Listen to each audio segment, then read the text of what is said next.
Bismillahirrahmanirrahim. Elhamdülillahi və salatu və selamu ala Rasulillah və ala alihi və ashabi əcmain. Əmmə ba'd. Deməli, qardaşlar, 2015-ci ilin Ramazan ayındayıq Allah Taala'nın izni ilə və artıq bir neçə günü vəda elədik. Həqiqətən Ramazan ayı möminlər üçün Ramazan ayının gəlişi bir sevinç qaynağıdır, bir sevinç işarəsidir, nişanəsidir.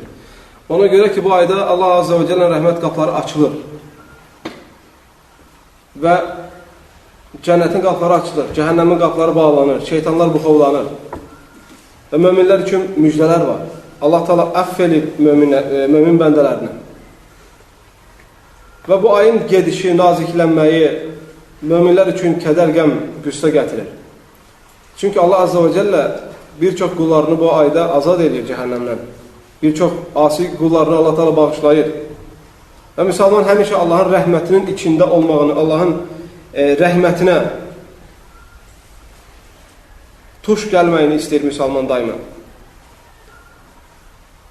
Ona görə qardaşlar da keçən dəfə təklif elədi ki, Ramazan ayı olduğuna görə önəmli sualları var, mühüm sualları var. İstəyirlər ki, Ramazan ayı ilə ilgili olan suallarını Allah Taala'nın izni cavablayaq. Ona görə qardaşa deyirəm ki, əgər sualları varsa ərz eləsin, bildiyimizdən bizə cavablayaq. Bismillah. Oruçludan qan çıxarsa, burundan və ya başqa yerindən orucunun hökmü nədir? Bir dəfə. Oruçludan qan çıxarsa, burunun və ya başqa yerindən orucunun hökmü nədir? Yəni, oruç tutan insandan qardaşlar, əgər qan çıxarsa, yəni burnundan qan axma baş verir, və yaxud da qulağından qan axır, dişindən qan axır, və yaxud da qolu kəsilir, qan axır. Belə olduğu halda, deyir ki, bu adamın oruç tutmasının hökmü nədir? Bilirsiniz ki, qan məsələsində sadəcə ixtilaf oradadır ki, hicama etdirmək olar mı, olmazmı? Yəni, müalicə üçün qan aldırmaq. Hicama bilirsiniz nədir? Elm əhlinin arasında ixtilaf var ki, hicama etdirəndə insanın orucu pozulurmu, pozulmurmu? Məşhur Həmbəli məzhəbində odur ki, hicama edən də kim onu edir, hicama etdirən də onların orucu batildir, orucu pozulur. Hədis var, Peyğəmbər s.ə.v buyurur ki, aftaral həcimu vəl-məhcum. Hicama edən də, hicama etdirənin də orucu pozulmuşdur. Bu hədisin zahirini götürür Həmbəli məzhəbi, bu şey məşhurdur. Ona görə bir çox alimlər, böyük alimlər deyir ki, əgər hicama vasitəsilə qan çıxarsa, oruc pozulur. Lakin bir toplum alimlər də onun orucun pozulmadığını deyirlər. Şək yoxdur ki, ən salamatı odur ki, insan oruclu olduğu halda hicama etdirməsin, hətta ən salamat qalsın deyə və yaxud da ixtilafdan çıxsın deyə. Lakin, insanın özü qəsdən etmədən burnundan qan açılarsa, dişindən qan açılarsa və yaxud da harasınsa kəsərsə, qan açılarsa, belə olduğu halda oruç pozulurmu? Şeyx-i-İslam ibn Teymiyyə rəhməhullahın bu haqda fətvası var, qardaşlar.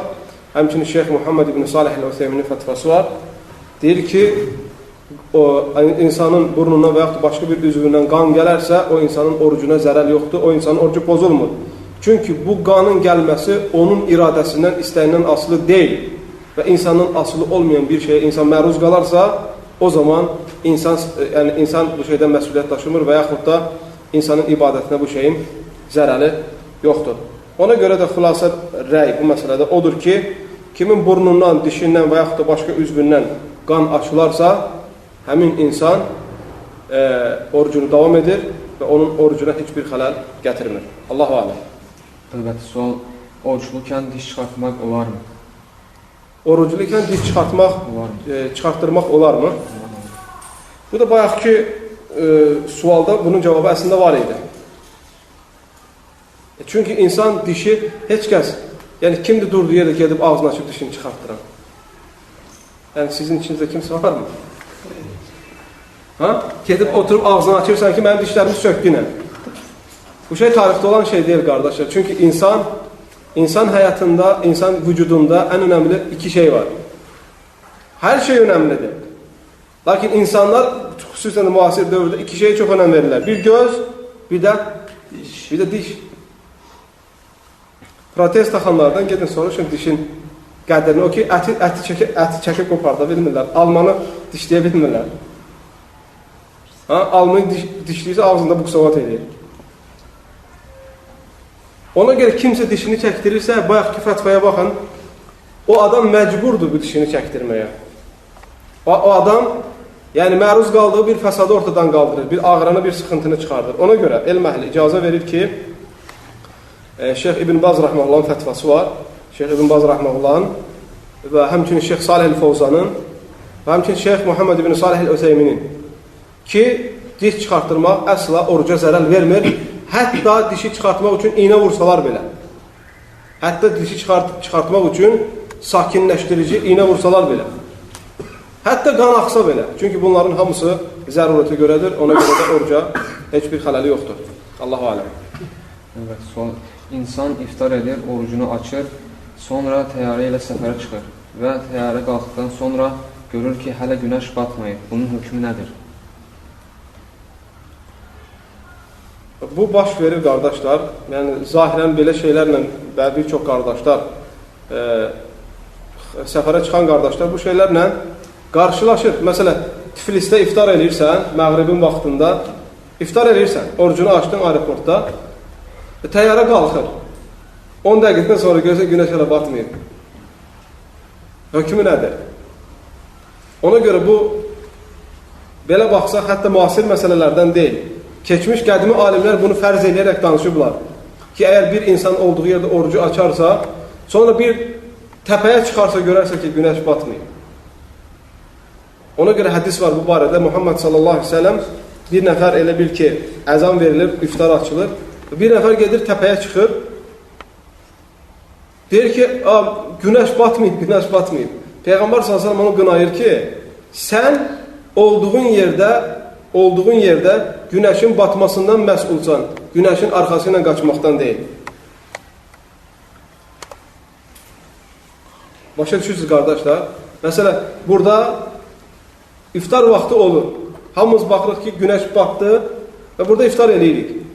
Yuxarıda Beravalda günəş batmamış olur. Ona görə bu şəriətin asanlığındandır ki, sən olduğun yerin hökmü ilə bağlısan. Başqa yerin hökmü ilə deyil. Sənin olduğun yerdə günəş batdısa, 1 kilometr o tərəfdə günəş batmayıbsa, sənə halaldır orucu açmaq, onlara deyil. Ona görə sənin orucu iftar etməyin şəri dəlil əsasınadır, o da günəşin batması. Sonradan şəri dəlil əsasına ibadəti yerinə yetirmişsənsə, sonradan başqa bir şey ortaya çıxarsa, sən artıq düzgün olanı etmiş olursan. Ona görə qısacası hökm odur ki, kim günəş batdıqdan sonra iftar etmiş olarsa və sonra o insan təyyarə vasitəsilə səfərə çıxarsa və sonra günəşin batmadığını görərsə, o insanın orucuna heç bir xələli yoxdur, iftarı da orucu da səhidir. Evet, bəzi qadınlar Ramazan ayında aybaşı olmasın deyə tablet qəbul edirlər. Nə? Tabletka qəbul edirlər. Bu düzgün əməldir.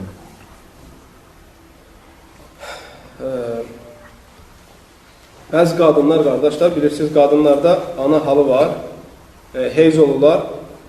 Bəzi qadınlar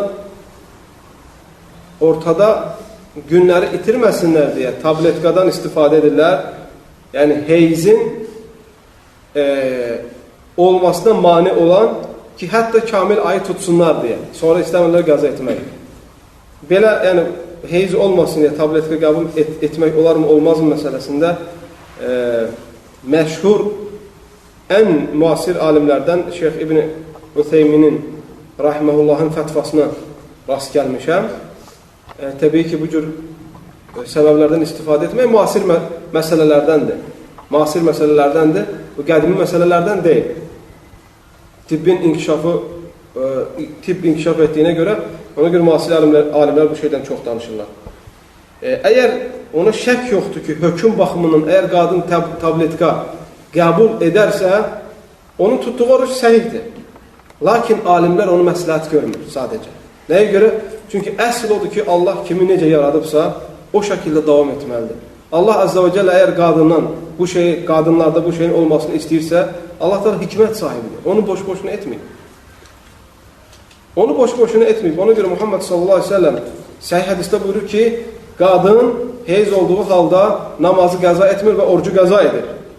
Bu da Allahın bunlarını, yəni qadın bəndələrinə olan rəhmətindəndir. Ona görə mənim tövsiyəm odur ki, bacılara, qadınlara bu tabletkaları qəbul etməsinlər, Allah onlara yazdığı şeyi qəbul etsinlər, bu onlar üçün daha xeyirlidir. Və üstəlik də tibbdə qardaşlar sübut olunub ki, heyzin qarşısını almaq tabletlə və yaxud da başqa bir vasitə ilə qadına bu zərər verir. Qadındakı hormonların qarışmasına və birbaşa da əsəb sisteminin korlanmasına səbəb olur. Ona görə ən salamatı odur ki, bu şeyləri tərk eləyək. Allahu aləm. Evet, son. Əgər adam yoldaşı ilə Ramazan orucu tutarkən xatırlayaraq və unudaraq cinsi üzviyyətdə olarsa, hökmü nədir? Bu sualın cavabını deyirəm, vaxt çox getməsin. Gələn dərsə saxlayaq. İnşallah gələn dərsə bunu cavablayarıq. Və başqa suallar varmı? Tamam, o bir suallar gələn dərs cavabları. Allahu aləm. Və sallallahu və səlləm və barik alə nəbiyyina Muhammed və alə əlihi və sahbihi ecmaîn. İxlasla.com saytı tərəfindən təqdim olundu.